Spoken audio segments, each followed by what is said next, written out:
যেহেতু আমরা আইনের ছাত্র নই, কাজেই বিল আগে কি ছিল আইনে, এখন কি আসতেছে, এই দুইটা টেবিল যদি পাশাপাশি আমাদেরকে সরবরাহ করা হয় আমরা বুঝতে পারি সহজভাবে। এখানে আছে, কিন্তু যেভাবে আছে ওইভাবে ক্লিয়ার না। আমার অনুরোধ, বিধিতে যেভাবে আছে সেইটা ফলো করে যদি আগানো হয় তাহলে আমরা উপকৃত হব, জাতি উপকৃত হবে, একটা সুন্দর আইন আমাদের সম্মিলিত প্রয়াসে তৈরি করা সম্ভব হবে। বেসরকারি সদস্যদের বিলের ক্ষেত্রে বলা আছে অবশ্যই 15 দিন আগে নোটিশটা দিতে হবে, সেটা বাধ্যবাধকতা এখানে নাই। আপনাকে ধন্যবাদ আমাকে সুযোগ দেওয়ার জন্য। আগের বিলটায় যিনি কথা তুলেছিলেন তিনি জাস্ট একজন সংসদ সদস্য হিসেবে আমরা আমাদের দায়িত্ব পালনের সুবিধার্থে কি আমাদের অধিকার এবং কি দায়িত্ব এটাই পালন করতে গিয়ে কথা বলেছিলেন। আপনি যে খণ্ডন করেছেন এটা তো আপনি আগে বলেন নাই আমাদেরকে, আপনি আমাদেরকে তাকিয়েছেন, এই তাকানোটা আমরা হয়তো সবাই খেয়ালও করি নাই। বিলগুলা এখন কোনো ইমার্জেন্সি না, কিন্তু এটা প্রয়োজন জাতির জন্যে। সেই বিল আসার আগে পদ্ধতি সব কিছু অনুসরণ করার সমস্যাটা কোথায়? আমাদেরকে আগে 133টা অধ্যাদেশের ব্যাপারে যখন বিল আকারে এসেছে তখন সময়ের কনস্ট্রেইন ছিল, এখন তো সেটি নেই। তাহলে এখন আমরা কেন পদ্ধতিটা মানছি না? আমরা মানলেই তো আমাদের জন্য সুবিধা হয়।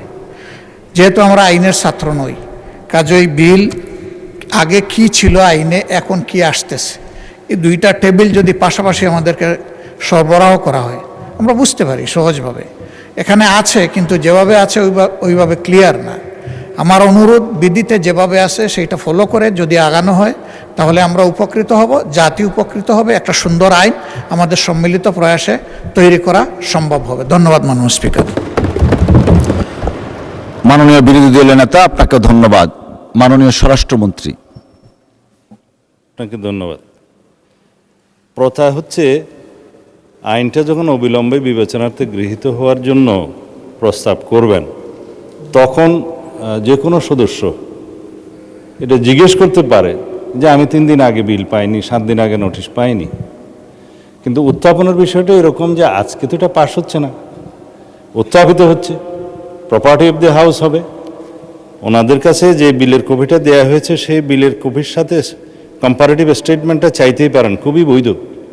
কিন্তু কম্পারেটিভ স্টেটমেন্ট আমরা এখনই দেই নাই, এটা রেডি আছে, এই জন্যই দেই নাই যে কমিটিতে যখন পরীক্ষা নিরীক্ষা করে ওখানে সুপারিশ করা হবে, কোনো ভুল ত্রুটি বা কোনো সাজেশন থানারা দিবেন, দেওয়ার পরে সেই কম্পারেটিভ স্টেটমেন্টটা আবার সংশোধন করতে হবে। তো সেই জন্য অবিলম্বে বিবেচনার্থে গৃহীত হওয়ার আগে আমরা আবার বিল, কম্পারেটিভ স্টেটমেন্ট অ্যান্ড ওল্ড ল যেটা আছে এখন এক্সিস্টিং, তিনোটা আমরা একসাথেই ফার্নিশ করব। আর টাইম কন্ডনের বিষয়টা মাননীয় স্পিকার সবসময় আপনার চেয়ার থেকে যে আগে ঘোষণা করতে হবে এরকম দেখি নাই। যখন সরকার পক্ষ থেকে কোনো বিল নিয়ে আসা হয় তখন এটার এখতিয়ারটা রুলসেই আপনাকে দেয়া আছে যে আমরা নোটিশ দিলে আপনি তখন করবেন কি করবেন না। বেসরকারি সদস্যদের বিলের ক্ষেত্রে বলা আছে অবশ্যই 15 দিন আগে নোটিশটা দিতে হবে, সেটা বাধ্যবাধকতা এখানে নাই। ধন্যবাদ মাননীয় স্পিকার।